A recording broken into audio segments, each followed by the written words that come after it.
I am going to demonstrate how to test light emitting diodes the way I do it. The selection is this section, that is, there is a symbol of the diodes in here and also audio alarm.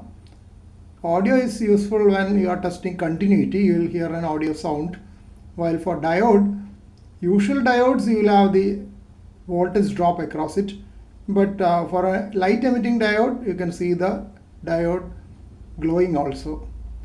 And when diode is not connected, you see here 1. That means it is out of range, nothing is being tested.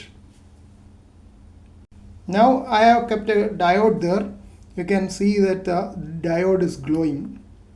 You can see the glowing of the diode. An important thing to remember is that diode has 2 pins. One is a shorter pin and this one is a longer pin. Longer pin is the anode and shorter pin is the cathode.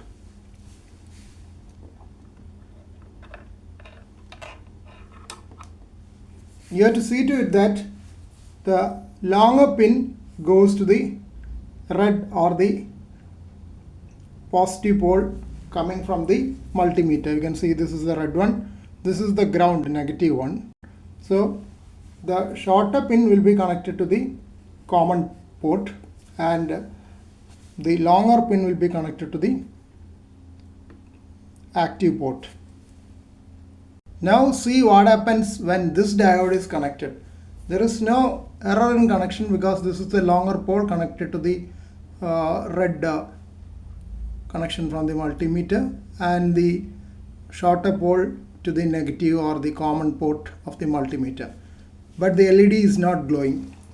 Instead, you can see that a value is being displayed. Earlier there was no value displayed when the LED was glowing. Here you can see that a value is displayed 1261. So this LED is faulty. It is not glowing and it is having some conduction through it. See what happens when the polarity is reversed. There is no difference. So it is not functioning like a diode. In both polarities there is conduction through it, but the diode is not glowing either. So this diode is not having its light emitting function nor a diode function. Now see what happens when the working diode is connected in the reverse order. There is nothing happening. There is no glow of the LED, nor is there any number displayed here. It's just 1 that is out of range. There is no conduction through this diode. So it has both the unidirectional conduction as well as the glow part is working. I'll reverse it and show once again. Now I have reversed it. The LED is glowing and there is no number displayed here.